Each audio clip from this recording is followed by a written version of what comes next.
Welcome back, everyone, to 40k Rants with Ludus and Infinium. Today I've got an interesting subject, I think.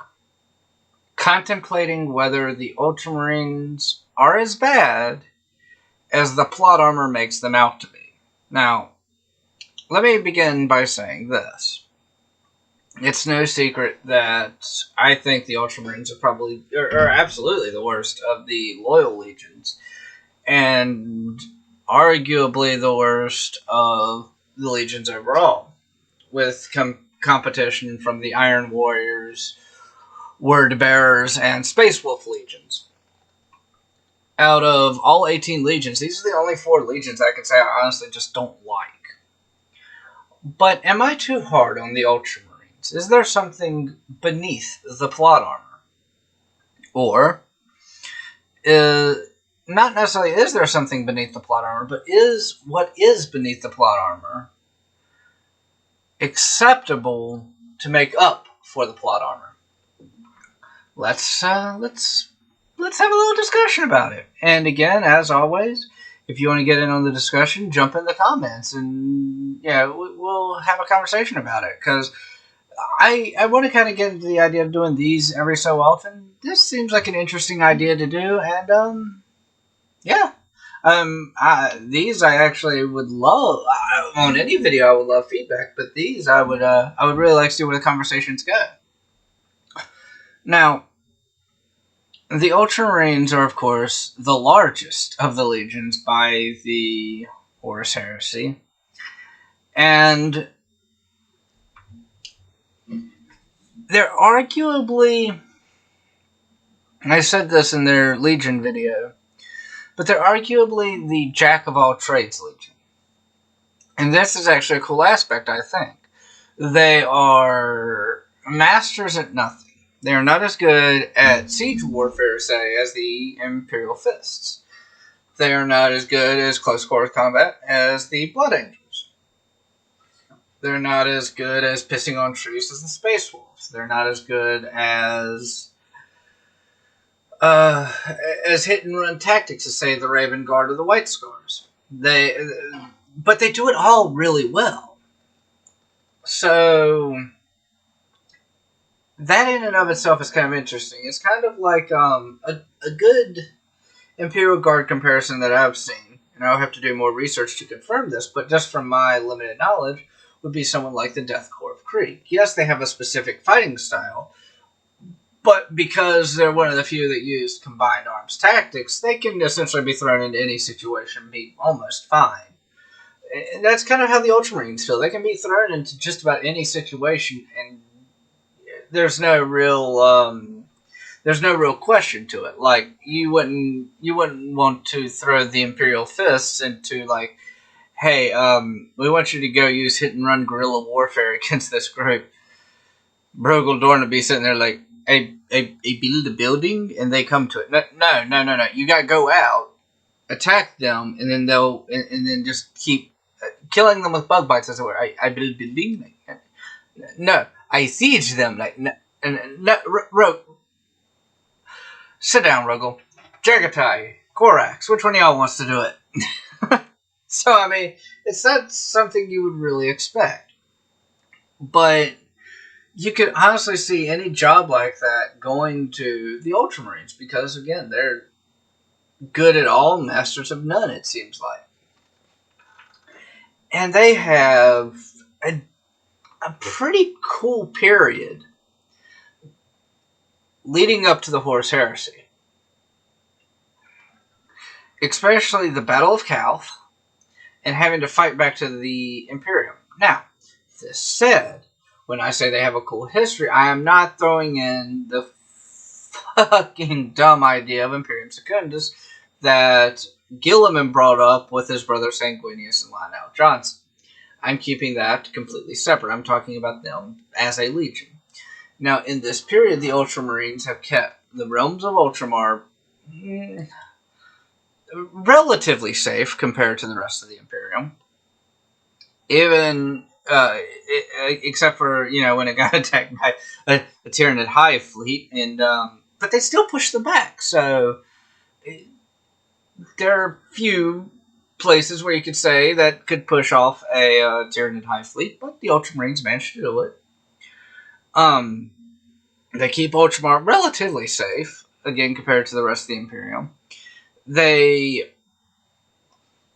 govern actually really interestingly, I think, anyway. They are equal parts warrior governors, in a way, because the realms of Ultramar are run by the Ultramarines, and by extension, at one point, Marnius Calgar, and then Rabuti Gilliman. So it's really kind of fascinating thinking about them taking on this dual position, and you don't really see that as much with the other legions. You do very little, but normally they don't act as their own governors. They'll leave behind Imperial Imperial Army. I was about to say Imperial Guard, but that's 40k. I'm talking about 30k for right now. But they'll leave back Imperial Army officers to act as governors. See, an example of like Eugene Timba. He was, I want to think, a commander or a captain, and he was left with governorship over Davin. And I'm not saying that the Ultramarines ruled directly. They probably did have instances of, human governors. I don't really see Ultramarines just sitting on their blue assholes, just like, yes, bring your tithe to me. I can't really see that, but I do think they rule the realm of Ultramar to an extent indirectly, because everyone knows that Ultramar belongs to the Ultramarines. So, in a way, they rule it. Anyway, I'm not going to delve too deep down that rabbit hole. But if you look at one of the instances that I thought was actually really cool, and does involve a little bit of plot armor, but in a good way, is the Battle of Calth and what followed afterwards on Nuceria. When the Ultramarines got betrayed at Calth by the Wordbearers, it changed them. It changed them thoroughly. And when they go to the Battle of Nuceria, you see this, because there's no hesitation fighting against the Wordbearers or the World Eaters. And these are Astartes that are out for blood. They are out for revenge. And this is something that I thought was a cool transformation, because up until this point, it was very much so believed that it was just a natural impossibility for Astartes to fight and kill Astartes. And now that's happened, it very much so psychologically affected the Ultramarines, at least, if not all legions. I would say it affected all legions. But in this instance, it affected the Ultramarines to a very severe way, where they just felt so betrayed by it. They're like, we're going to stop this, and we're going to stop it now. And it's really interesting. That right there is a really interesting set of events. And does it make them a better legion with the plot armor? No, I really don't think it does. I think the plot armor absolutely ruins the Ultramarine legions. Well, excuse me, legion. But I am willing to acknowledge that there are cool things that they have done, and very interesting things that they have done. But at the end of the day, is this enough to potentially, say, hey, they're actually kind of a middling loyal legion, or even one of the better loyal legions? In my opinion, absolutely not. I just think that the insanity of some of the plot armor that they have, just it's there for the writers to say, look, the Ultramarines can do whatever they want. There was an actual story, and this is one where it shows the arrogance of the Ultramarines, and I absolutely hate this, where a loyal Thousand Sun helped them against the Word Bearers by using sorcery. And the response he got was, okay, we're going to send you to the brig and we're probably eventually going to kill you, even though we asked you to use your powers to help us. We're still going to dick you over. And I think that really shows the Ultramarines right there as well. It's just they are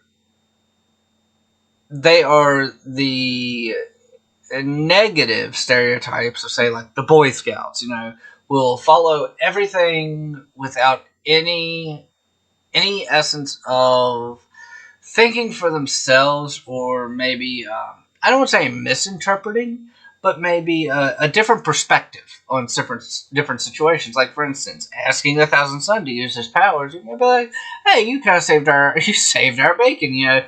Let's not screw you over."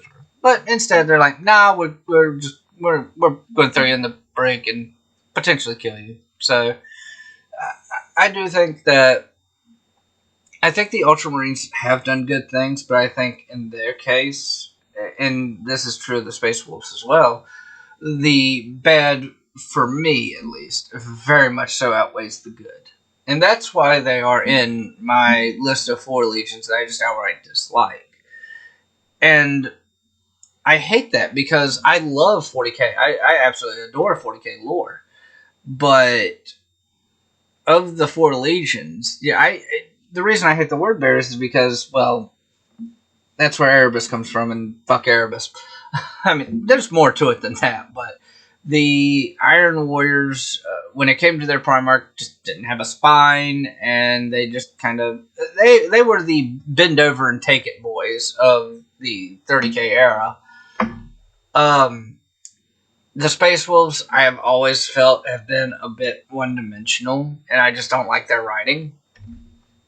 And then with the Ultramarines, it's like, they do have cool writing in places, but fuck, if they could just pull away from the plot armor for a minute, would be amazing. And they just, they just can't.